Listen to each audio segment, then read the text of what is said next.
What's up everybody? Welcome back to another ProGuides OP patch prediction. I'm Kangas and today I'm talking to you about what we think is strong in the upcoming patch. We've seen most of the balance changes now and there's a couple of key changes that we really need to talk about, so let's get into it.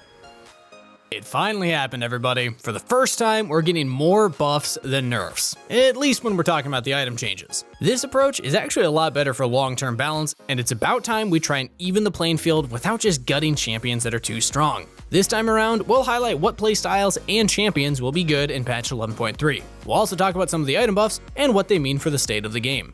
There's a lot of good stuff to talk about, but before we get started, our question of the day is, what champion are you always gonna ban next patch? Yeah, you might make fun of me because I'm still gonna ban Twitch, but I wanna know yours in the comments below. Okay, so let's talk about some of the champions that we think are gonna be super OP in patch 11.3. In the top lane, Riven is someone you definitely need to avoid facing after her buffs. According to the patch preview, Riven is getting her E cooldown reduced by 2 seconds at all ranks, putting it on a 10 to 6 second cooldown. We feel like Riven needed some help, but this buff might be a little bit too much. In the current meta, she fills a role similar to Aatrox or Red King, dealing a bunch of damage and healing as well. Riven isn't horrible, but this buff is way more than she needs to put her over the edge. If you want to play Riven with the best runes, you should go Conqueror, Triumph, Legend Alacrity, Last Stand, Transcendence, and Gathering Storm. This will give you as much damage and sustain as possible. The Domination tree lost a lot of strength after the nerfs to Ravenous Hunter, so other rune trees have then gotten better. For your items, make sure that you start off with the correct buy. If you're in an easy matchup, go Longsword and 3 pots. If the matchup is even, Doran's Blade is better for those all-ins. In hard matchups, like against ranged champions, Doran's Shield is actually your best choice. Your core build is Gore Drinker, Defensive Boots, Black Cleaver, Sterix Gauge, and Ravenous Hydra. For your last slot, you can just get whatever's best for that game. If you don't know what to get, Guardian Angel is always a good choice. Even though Riot nerfed a lot of her items, a 2-second cooldown reduction to her mobility and shield is huge. She's a very snowbally champion, and this buff makes her matchups a lot easier to dominate if done correctly. And I'm being honest, get ready to see a bunch of Rivens in your games, or you can just ban her instead. With the nerfs to Seraphine's shielding, some other enchanter supports are reaching OP status in patch 11.3. Champs that give a lot of heals and shields at the same time are great for constantly refreshing the buffs, so get ready to see some people playing Soraka, Lux, and Karma. Even with the nerf to AP on Staff of Flowing Water, enchanter supports provide so much in a solo queue environment. If you want to play Soraka when the patch hits, make sure you take Airy, Mana Flow Band, Transcendence, Scorch, Second Wind, and Revitalize. If you think that the game will go on for longer than 25 minutes, you should take Gathering Storm instead of Scorch. These runes give you the ability to harass, and of course make full use of your Q heal. For your items, your core build would be the same on all of these healing or shielding champs. You build Moonstone, CDR Boots, Staff of Flowing Water, and Ardent Censer. Chemtech Putrefier is a great option if you want to save your AD carry from having to build healing reduction as well. Speaking of Chemtech Putrefier, the new passive opens a lot more doors for supports and AD carries. The stats and passive weren't usually needed on a support, and you only found Enchanter Mage hybrids like Zillion building it consistently. Now that it gives 20 ability haste on top of the new passive, it's a really OP purchase to round out pretty much any support build. I'd still avoid rushing it too early since your Moonstone and Staff are still way more important. Overall, enchanters are in a really good place right now, and that's why we're seeing a lot more of them picked in the mid lane. You can honestly pick any of these supports in the mid lane if the matchup isn't too bad. And even if you do get counterpicked, it's only for the laning phase, and enchanters have a decent amount of wave clear in their kits right now. If you see the enemy pick a support mid lane, try and get your jungler to take away the extra tanky and mid game heavy champions like Hecarim and Graves. Once it's time to group up and fight for objectives, it'll be really hard to beat a strong mid and jungle combo.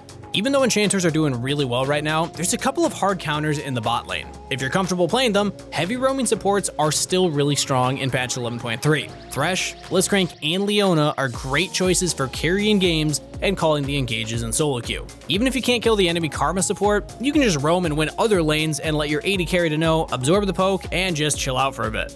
Roaming supports like Alistar have started taking a new set of runes, opting for Phase Rush, Nimbus Cloak, Celerity, and Water Walking. If that wasn't mobile enough, you can also take Hex Flash and Biscuits, giving you the opportunity to flash over walls and get some easier ganks. The key to this build is using your combo and then baiting the enemy into focusing you.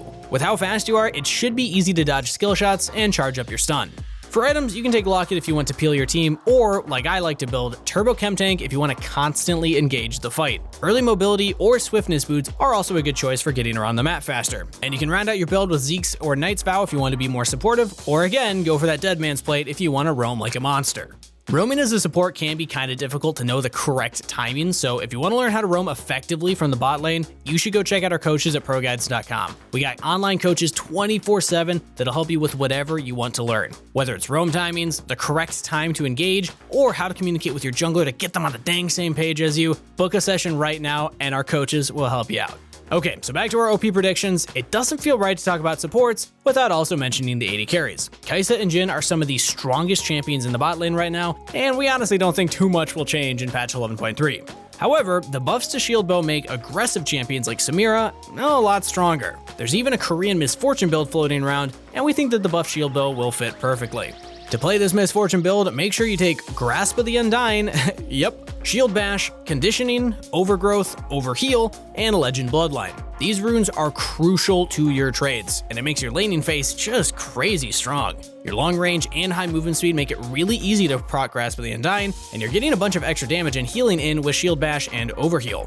For your items, the buff shield bow is your mythic, followed by Berserker Greaves, Bloodthirster, Phantom Dancer, and Infinity Edge. Your last item is versatile, and you can even go for a tanky item to synergize with your runes. It sounds troll, but Spear Visage is actually pretty great with a Moonstone support. Like we highlighted earlier, even though Kai'Sa and Jhin aren't getting nerfed, Jinx and Ezreal are being buffed pretty nicely in patch 11.3. We don't think they'll be as OP as Samira and Misfortune with the shield bow buffs, but they'll do better than they are right now. This is the first buff for Jinx in quite a while, and giving her an extra 25 attack range on her rockets is a pretty huge change. Attack range is one of the best stats in the game, especially for an AD carry, and there's a reason no items give a permanent increase to it. If Jinx can outspace somebody like Misfortune, she'll be able to massively outscale her in the long run. Ezreal's QAD ratio is also getting buffed by 10%, which will add up to a lot of extra damage in the long run. We still don't think he's in a great spot in the meta, but keep an eye out for when things shift later in the season.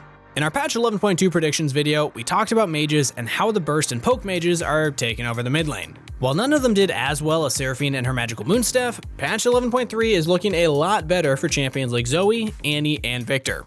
Personally, I'm hoping to see more mages build Horizon Focus, since it just got 15 extra AP.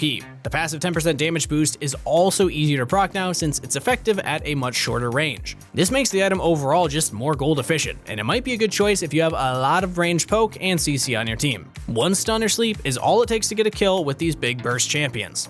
To fight against some of this magic damage, Riot decided to make an MR version of Seeker's Arm Guard. Right now, Verdant Barrier builds into Banshee's Veil and has a weird scaling MR passive. This kind of sucks, and most people just don't like building it for how bad the stats are. Now, the cost is only 1,000 gold, and you can stack up to 15 MR by killing minions.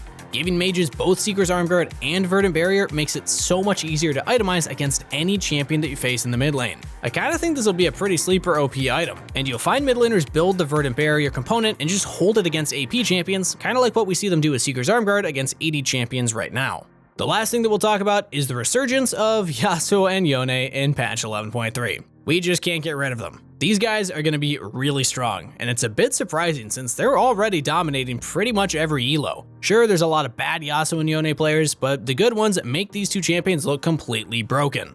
If you want to play one of the brothers, you can run the same build and rune page on both of them. You should take Fleet Footwork if you need to sustain through the lane, otherwise just go Conqueror against games with a lot of melee champions. Then go Triumph, Legend Alacrity, and Last Stand. If you're facing a ranged champion, go into the Resolve tree and bring Second Wind and Revitalize. And to melee champions, just go Taste of Blood and Ravenous Hunter. For your build, go Berserker's Greaves, Immortal Shield Bow, Infinity Edge, Bloodthirster, Phantom Dancer, and Sterix. Your last item is going to be situational, but you'll usually go Wit's End or Scimitar for the QSS. We're pretty shocked that Riot buffed the core item for YONE and YASUO, and we'll be shocked if they stay untouched for longer than a patch. You don't need to give up when you play with these guys on your team anymore. Just wait until they become stupidly strong in the mid and late game. Before we wrap up the video, we'll throw up the builds for the champions that you should play in patch 11.3. If you don't want to play them, we highly suggest banning a few of the more popular picks like Samira, YASUO, or YONE.